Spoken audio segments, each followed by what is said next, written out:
एक बार शौनक आदि 88,000 ऋषियों ने शास्त्रवेत्ता सूत जी से पूछा कि हे सूत जी महाराज, सभी कार्यों की निर्विघ्न समाप्ति किस प्रकार हो? धनोपार्जन में कैसे सफलता मिल सकती है और मनुष्यों की पुत्र सौभाग्य एवं संपत्ति की वृद्धि किस प्रकार हो सकती है?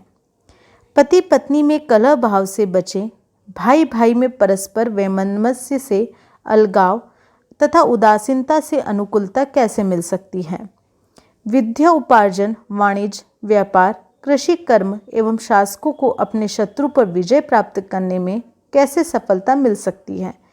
किस देवता के पूजन से मनुष्यों को अभीष्ट की प्राप्ति हो सकती है? सूत जी ने कहा कि जब कौरव पांडवों की सेना युद्ध हेतु सन्नद्ध हुई तो कुंती नंदन युधिष्ठिर ने श्री कृष्ण जी से पूछा कि हे कृष्ण जी, आप बताएं कि किस देवता की आराधना से हम निर्विघ्न विजय प्राप्त कर सकेंगे? श्री कृष्ण जी ने कहा कि आप देवताओं में प्रथम पूजित श्री गणेश जी की पूजा कीजिए। इनकी पूजा से आप अपने राज्य को पा जाएंगे, यह निश्चित है।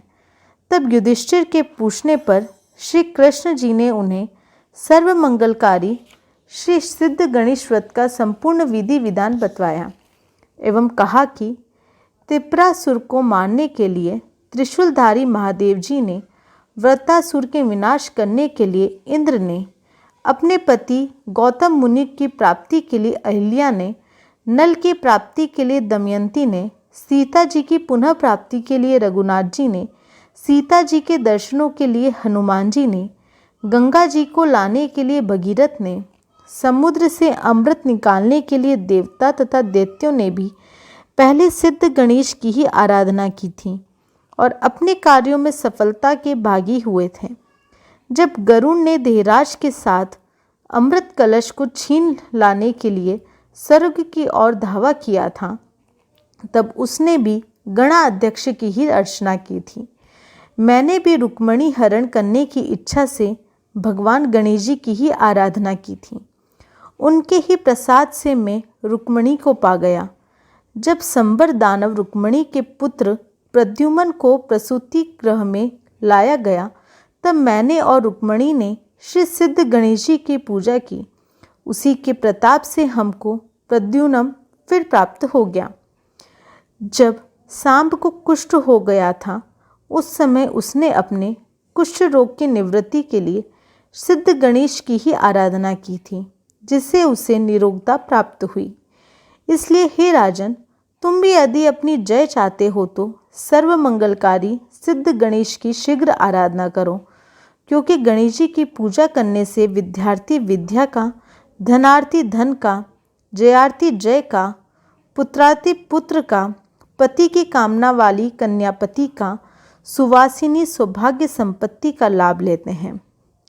वेदत्य दुख से पीड़ित हुई स्त्री यदि श्री सिद्ध गणेश की पूजा करे तो फिर वह जन्म जन्मांतर में कभी भी वेदत्य दुख को नहीं देखती। गणेश जी की पूजा करने पर विष्णु, महादेव, सूर्य, पार्वती और हुताशन आदि सभी देवता पूजित हो जाते हैं, इसमें संदेह नहीं है। सूत जी कहते हैं कि मुनिवरों, भक्तिपूर्वक सर्वमंगलकारी सिद्ध गणेश का व्रत करने से ये सब संतुष्ट हो जाते हैं। श्री कृष्ण भगवान राजा से कहते हैं कि हे राजन युधिष्ठिर, इस प्रकार भगवान गणेश का पूजन करने से तुम भी संग्राम में अपने शत्रुओं को परास्त कर अपनी राज्य संपत्ति को प्राप्त करोगे। तब राजा युधिष्ठिर ने श्री कृष्ण द्वारा बताई विधि अनुसार अपने भाइयों सहित त्रिपुरघाती देव के पुत्र श्री सिद्ध गणेश की पूजा की, संग्राम में शत्रुओं को मारा, अपना राज्य प्राप्त कर लिया। सूत जी शौनकादिक मुनियों से कहते हैं कि जो मंद प्रारब्ध भी हो पर सिद्धिदाता गणेश का पूजन करे तो उस मंदभागी के मन में भी मन के विचारे सब कार्य सिद्ध होते हैं। इस पवित्र आख्यान को जो समाहित चित्त से सुनता है अथवा सुनाता है, उसके सभी कार्य श्री सिद्ध गणेश की प्रसन्नता से अवश्य सिद्ध होते हैं। इति श्री सिद्ध गणेश व्रत संपूर्णम। आपको ये वीडियो कैसी लगी कमेंट बॉक्स में ज़रूर बताएं।